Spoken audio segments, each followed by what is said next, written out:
ठीक है स्टूडेंट्स, अब बात करने वाले हैं समांतरपेट संधारित्र के बारे में। तो समांतरपेट संधारित्र होती क्या है उसके बारे में जानते हैं।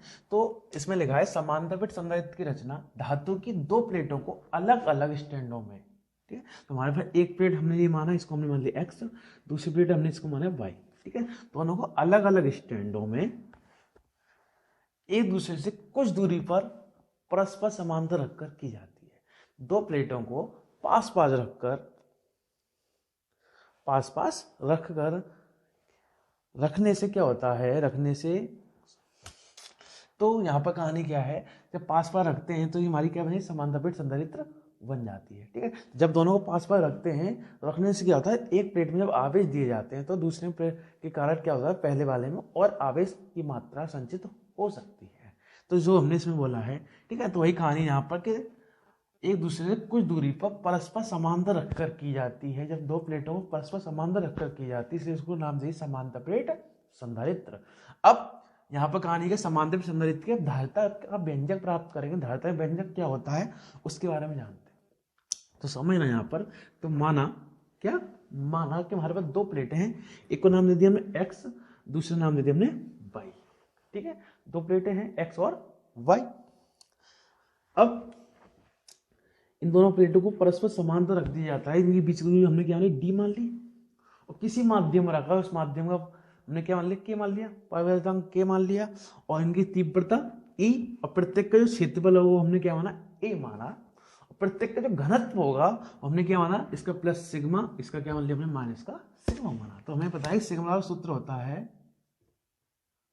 क्या होता है, क्यू अपॉन ए। ये सूत्र होता है सिग्मा बराबर क्यू अपॉन ए। ठीक है, अब कहानी क्या है यहाँ पर समझना। तो सबसे पहले हम पता करेंगे इन दोनों में, हमें पता है इस वाले में जब आवेश दे रहे हैं तो प्रेरक के कारण, दूसरी प्लेट के प्रेरक के कारण क्या होगा, इसमें और आवेश की मात्रा संचित की जा सकती है। ठीक है, और दूसरी वाली प्लेट को हम संबंधित कर दे, पृथ्वी से संबंधित कर दिया जाता है।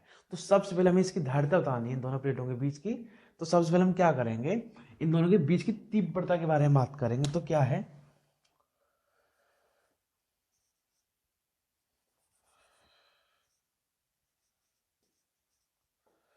प्लेटों के बीच क्या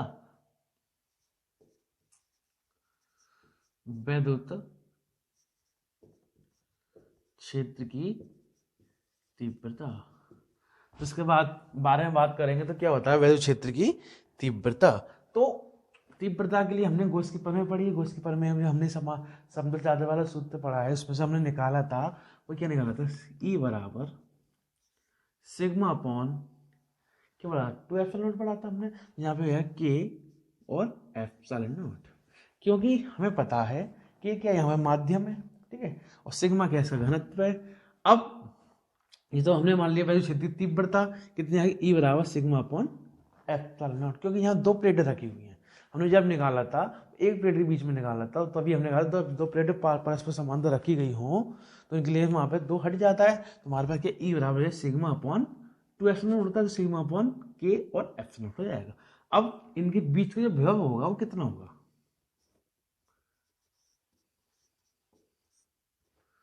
प्लेटों के बीच वैद्युत विभवांतर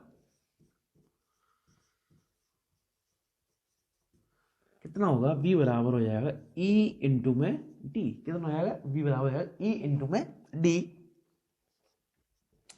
ठीक है, तो E का मान हमारे पास क्या है, सिग्मा अपॉन के एप्सिलॉन नॉट और संग में क्या चल रही है, इंटू में d, ये हो जाएगा। अब सिग्मा का मान हमारे पास क्या है, सिग्मा बराबर q अपॉन ए हो जाएगा। तो यहाँ पर हम सिग्मा का मान लगा देंगे, सिग्मा का मान क्या लगेगा, q अपॉन ए और संग में क्या है, के ए एप्सिलॉन नॉट, संग में क्या चल रहा है, डी। ये निकल गया इसका विभवांतर, क्या निकल गया इसका विभवांतर। और हमें बतानी क्या है, समांतरपेट संधारित्र की धारिता। तो धारिता बताने के लिए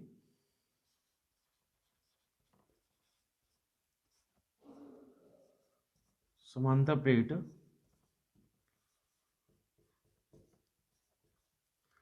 संधारित्र की क्या धारिता, तो धारिता प्रणाली में हमारे पास सूत्र क्या होता है, सी बराबर होता है क्यू अपॉन वी। क्या होता है, सी बराबर होता है क्यू अपॉन वी।